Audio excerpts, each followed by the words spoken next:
All right, so a lot of folks have trouble creating a basic resume, and a lot of you guys, the first thing you do is you go use a app like Word or Pages and try to hack one out from scratch.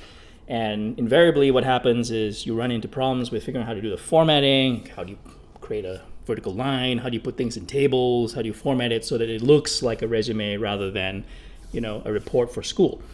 So it used to be that was the only way to do it, right? You had to buy this kind of expensive, complicated software to do it. But you know what? It's 2015. Times have changed. No one does that anymore. So these days, there are tons of apps that let you build a resume from scratch just on a website through a basic browser. So let me show you one of them. It's called Resume Star, and the way you use it is you go to resumestarapp.com. And first thing you do is you create an account. I already have one. So the first thing you see is a list of resumes. So let's create the first one here. So you click on create a new resume. You can create one from scratch, start from a blank template, or pick an example to start from. I think it's a good idea to start from an example because it kind of guides you through all the things you need to do, and it's a very easy way to check in case you miss something. So let's just pick the retail example here. And that adds a new resume. I can now click on it to see all the sections within that resume. And the first thing I'm going to do is click on View Download PDF, right? So you can see the final output of what you're trying to build. And you see, right away, you get a PDF file with all the information in it from the example template, with all the correct sections properly formatted and laid out for you, with work experience, with the dates in the right place, multiple pages, your education, and so on. So here's the output. This is what we're trying to produce. And this is a PDF file, so you can just click on the download button and immediately save it, or click print to print it right away. So let's hit back, and now let's actually update this template with our actual information. So click on Contact Info to start entering your information that goes into the template. So type in your name, your email address, mailing address, phone number, and optional website. So a website's useful if, for example, if you're a marketer, you want to put your Twitter account, for example, or maybe your LinkedIn account. But this is not the place to put your personal website, such as Facebook or so on. If you have a Squarespace website or a WordPress blog that's related to your job, this is a good place to put it. So pretty straightforward, right? You type in your information in a form. There's no crazy formatting you have to figure out. You type it in and it immediately appears in the PDF. So next you click on the next button here to go to the next section. And every time you click on the button, your information is saved automatically. The cover letter section allows you to insert a cover letter. So you just click the button and a cover letter is automatically inserted in front of your resume. You can customize the information here, like update the date, type in the address of the hiring company or the hiring manager, and the body text. So cover letters are the place you want to show that you're interested in this specific job and specify which job it is that you're applying for. Because a lot of big companies, they typically have multiple job openings at the same time.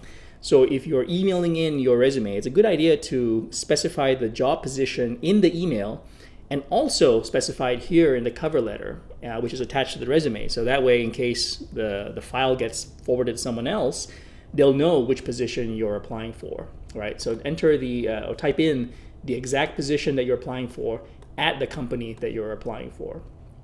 So, okay, let's click next. Now, this is the objective section. This is the first section that appears at the very top of your resume. It's the first thing the hiring manager is going to read after the cover letter if you have one. So what's the objective section? Okay, so this is a simple one-sentence summary of what you're looking for. And this is the first place most people mess up, let me tell you. Most people will type in something very generic like seeking a retail position at a fast-moving company in the home supply space, right? Now, here's the problem with these generic statements. If you're a hiring manager, if I'm a hiring manager and I read something like that, it says to me, look, I just want a job. I don't care about your company. I don't even care about this particular job. I just want a job. And that's not a very strong message. That's not the kind of thing you want to convey. So let me give you a very simple pro tip that I don't know why not everyone follows. It's this. type in the exact position that you're applying for and the company name of the company that you're applying to, the exact company name in the objective section, right? So if you're applying for a junior manager position, say that you're seeking the junior manager sales position at the company that you're applying to. This one tip alone, I guarantee you, will help set your resume apart from the dozens of other applicants that use the generic statement. And again, it's out of sheer laziness that people do this, and this is a simple way for you to immediately get your resume ahead of all of them. Okay, this is pretty straightforward. Other than stating the position and company name, maybe you'd want to, show a little bit of what makes you enthusiastic about this particular position, that you have, for example, experience in retail or a passion for customer service, but you don't want this to be too long. So really just one sentence of what you're looking for. Okay, let's go on. The next section is called the key qualifications section. And what is this? So if you read any job any job posting, it's going to have a section towards the bottom that states what the requirements for that job are, right? They're looking for 3 years of sales experience with customer service, maybe experience with the cash register, et cetera, right? So there'll be a bulleted list usually of what the requirements are for that job. So the point of the key qualifications section is for you to check off those boxes. So again, remember, the hiring manager is going through a stack of these resumes, right? And the first thing he or she is trying to do is filter out all the job applicants who aren't qualified for the job, right? And on average, from my own experience, about 80% of the people who apply for a job just unqualified, right? They don't have the experience or they don't have the educational background, etc. So you immediately toss those resumes. So here's the thing. If you don't make it easy for the hiring manager to figure out that you're qualified for the job, they may not see that, right? They may miss that if you force them to have to read through the rest of your resume to figure that out. So why not put it up at top, right? Sounds really simple and obvious, but I tell you, a lot of people don't do this. Again, read the job posting, figure out what they're looking for, and make sure that this section here addresses all the points, or at least the top 1 to 3 points in the requirements section, specifically the number of years of experience at the specific kind of job and the number of years or the type of education. So a lot of job postings might require a college degree or a particular certification of some sort. So make sure that's stated up front. Again, pretty short and simple. It is just to check off the list that's in the job posting. All right, let's go on. So now we enter the meat of the resume, right? This is what most people think of as the resume, which is a list of all the jobs that you've had in the past, right? So pretty straightforward. And in case you haven't seen one of these before, it's simply a list of sections with the title that you had, the actual title at the job that you had, the name of the company that you worked at, and location. It's a good idea to add in a location in case, because typically what happens is hiring managers, especially for smaller companies, they may want to look up to make sure that this is a legit company, right? That you aren't, just working for your uncle or something. And so they may actually look this up. And so it's a good idea to make it easy for them to find the company that you worked at. And the time period that you worked at that particular job, right? So month and year is usually enough. You don't need the exact date. So month and year, from and to, or to present if you are still working at that company. So let's talk about a few things here. So what goes into each of these sections? So here's the thing, all right? Just take a step back. Remember, a resume is a teaser, right? Think of it like a movie trailer that you're trying to get the hiring manager to invite you in for the interview. Now, the interview is obviously going to be more in depth. It's going to be an hour, maybe half a day, where you get to kind of go in depth into all the things you've done. Don't try to put all that information in your resume. This is another big and common mistake, right? Put the highlights in the resume. So think of the resume as your highlight reel of your career. So really, for each job that you've had, you want to limit it to maybe 3 to 5 points at the max for each job. What were the highlights of that job? So if you go to the website resumestarapp.com and open there's a link to a more in-depth guide where I talk about this more in depth. But here's a simple kind of way to think about this. I call it the RIG method, right? So R stands for responsibilities. The first thing you want to convey is what were you responsible for at that particular job, right? What did what was expected of you. So for example, you were responsible for a particular department and you were responsible for particular tasks, tasks or routines within the department. Pretty straightforward, right? Now here's the problem. Most people stop there. They don't go on to the next thing, which is, I think, more important. I, which stands for impact. What was your impact at that job? Like what were your contributions? So here's the way to think about it. What was the difference you made at that job? What was the change that happened because you were the one in that particular job and not someone else? Most people, again, they don't think this way, and this is your opportunity. It does a couple of things. So one, it shows that you are thinking of what's important to that job, that company, or that team. So for example, if you were a retail manager for a department, your main responsibility, of course, is customer satisfaction and increasing the sales, or at least maintaining or increasing the sales of that department. So you want to find out like what happened to the sales of the department, right, while you were in charge of it. So if it went up by a certain percentage, that was favorable. Put that in there, right? So while you manage that department, the performance went up by X percentage, or by some measurable amount. Now this does two things, right? So one, obviously, you're showing this is the impact you had, but more subtly, just by putting this in, even if it wasn't that impressive, like okay, it went up by 5% or even 2%, it shows that you're thinking about it, right? It shows that you care about the performance of your department. And I'll tell you, most people don't think about this, right? It's like, oh, I was hired to do this job, I'm just doing this job, right? I don't even think about what the impact of this job is. So again, a very small, simple thing, but by simply putting in what your impact was, you stand out from, again, I would say over 80% of all the other applicants.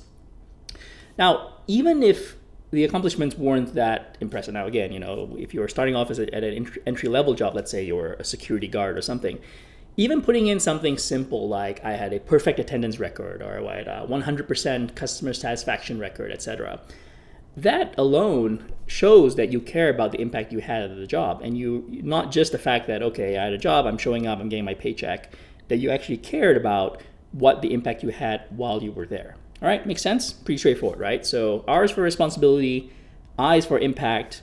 Now the third one, G, is for growth. And especially if you have more than, let's say, 3 to 5 years of experience, you typically would have, at least 2 or 3 different positions or jobs, even at the same company. So here's the thing, right? The hiring manager is looking for people with responsibilities who've had impact and that have shown growth across the career, right? So you may have started off as a associate retail manager or a retail associate, and you were promoted to assistant manager, right? Now that is pretty clear if your title has changed like that. I think most people get that. But even if your title hasn't changed, right? Let's say you were a sales associate for 5 years. You still want to demonstrate growth across those 5 years, right? So maybe you start off at working as a sales associate at a smaller department, and 2 years later you move to a larger department, so your responsibilities grew. You want to make sure that that's called out in your resume, right? So you might want to add a different item for the 2 jobs, even though they had the same title, even at the same company.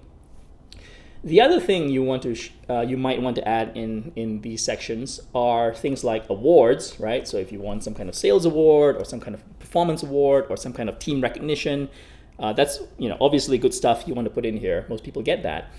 But even if you don't have that, right? I mean, not every company is big on awards or that kind of thing, or employee of the month, that kind of thing. You still want to think about what were all the things you yourself invested in for your own growth. So for example, you might have taken some training courses, right? So either sponsored by the company or maybe on your own accord. So even if you worked at a company that didn't have any kind of growth or career development program, you can create one for yourself or make one up right now, right? So even if you don't have these resources, go to the library, check out 5 books on in your field. So let's say if you're a sales associate, go get 5 books on sales, on marketing, on negotiation, etc. Read them cover to cover and put that in your resume, right? That you have read books on sales, on management, on negotiation, etc., things that are relevant to your job. So even something as simple as that shows that you are investing and you care about your own career. And let me tell you, it sounds so simple, right? But again, I rarely see resumes with that in there. Right? I think fewer than 20%. So again, simple thing you can do to stand out from everyone else. So just to recap, the work experience section, obviously this is a place where you put the history of your work experience, the position, the company, the dates in reverse chronological order, and 3 to 5 bullet points of the key highlights from that job. So your key responsibilities, the impact you had at that job, and the growth that you've experienced or the growth that you've invested in across that time in your career. All right, pretty straightforward. So let's move on. Next is education, right? So this is I think pretty much every resume should have these sections. Here's a thing about education. So again, the format's really simple. It's just the certification you had, the diploma or degree or certificate that you got. So maybe you took a special training course or certification program for your career, for your industry. The organization that conferred the degree to you, right? This high school or college or university, etc. The date that you graduated, and again, a few points that are a few highlights from that time. So here's the thing. Let me talk about a few things about education here. For most of you, right? So for most of you guys with, more than, let's say, a couple of years of work experience, 3 to 5 years plus of work experience, the education section is not that important, right? The main thing that here is to just basically state the school that you graduated from and that you have the degree that's required in the job posting. That's about it. You might want to throw in a couple of things in the highlights about things that are very relevant to that job. Now, the keyword here is relevant. And here's another place I see a lot of people mess up, right? They think that this is the place to tell their life story. Oh, I was in high school, I was in the band, I was in the wrestling club, and I was in a track and field club, etc., etc. I liked, fishing, I liked camping, etc. That's not what you want to put in here. Here's why. So one, if you have relevant experience already, then putting that stuff in is kind of worthless. And worse, it kind of distracts from the rest of the resume, right? Because remember, this is probably, as the hiring manager is reading your resume, this is towards the end of the resume. So this is what leaves the lasting impression, right? So if you put in, so you might have all the experience that's relevant for the job. And if at the bottom you put in something like, when I was, 12, I had a summer camp for band practice. That is what the hiring manager is going to remember after they finish reading your resume, right? Which is not the most relevant thing to that particular job, most likely. So again, if you have work experience, you want to go light on the education section. Now, what about for folks who are recent grads, right? When you don't have work experience. And now, obviously, that's where you want to use the education section to kind of fill in more of your experience. But again, the key word here is relevant, right? So you want to think of all the experience you've had, in high school or in college that is relevant to this particular job. So again, if you're applying for a retail sales position, think of all the times that you actually did retail sales. Like maybe you did a bake sale for your chess club. Maybe you helped raise money for your school by selling magazines, right? Those are examples of really good relevant experience for the job. So again, think deep, right? It may be within the context of school. It may have been, when you were, in the Boy Scouts or in some club or some extracurricular activity that might be relevant. But remember, keyword here, relevant. Okay, let's move on.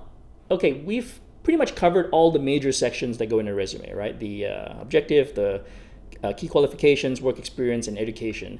So let's talk about a couple of, I would call them optional sections that depending on the job that you're applying for. One is called other activities. Again, this is where you might want to put in other relevant activities. Keyword is relevant.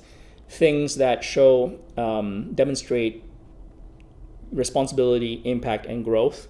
In this particular example, if you had taken training outside of work, right? Let's say you signed up for a sales course on paid your own money to go buy the sales program. It's a good thing to put in here, right? And that you're interested in reading books related to your industry. So Again, think about how this balances out with everything else in your resume. If you think you have it covered in the work experience, you may not need this whole section, so you can just simply delete it. But, again, if you are a new grad, you might want to kind of think more broadly about experience that might be relevant to this particular job. All right, now finally, the last section we have in this example, references. So this depends on the company and the job. So some companies explicitly ask for references, right? And references are obviously the contact information for people who can vouch for your former experience. So most commonly, your former managers or bosses, right? So nowadays, you want to put in their name, a list of their names, emails, and maybe their phone numbers. That's about it. So a few kind of things to be kind of careful of here. So one, obviously, if you're currently working at a job and you haven't told your manager that you're looking for a new job yet, you probably don't want to put his information in here, right? And you can explain this to the new company when they ask you about it, right? If they email you about it, because you don't want your manager to hear about the fact that you're applying for a new job from the other company. That's not the first time you want him to hear about it. Second thing is that for all the people that you list in this section, you want to email or contact them first, right? Something, a very brief email or phone call to say that, hey, I'm applying for a job and I'd like to list you as a reference. Is that okay? Now, here's the thing. Most people are pretty cool with that. And most likely, from my experience, whenever you ask someone to do that, they're probably going to ask you, okay, send me a bulleted list of 3 or 4 things that you'd like me to kind of say, right? Because especially if they haven't worked with you for a long time, they might need to remind themselves of what you did. So that's a good place for you to email them essentially the bullet points from your resume and maybe elaborate on that a little bit. So again, 3 to 5 points so that they can kind of confirm all the things that you have in the resume. All right, pretty straightforward. And again, my recommendation is to leave out this section unless it's asked for by the company or the hiring manager. All right, that's it. I mean, we've basically created a resume, right, in just a few minutes. So now if I click on view download PDF again, you'll see it. Here's the cover letter because we added that in. And here's the updated resume with your particular information, right, once you've typed it all in. And you can print and email this out. So at this point, a few things, right? So you've created the first draft of your resume. Now is a good time to spend a few minutes reading, rereading, and rereading again 2 or 3 times.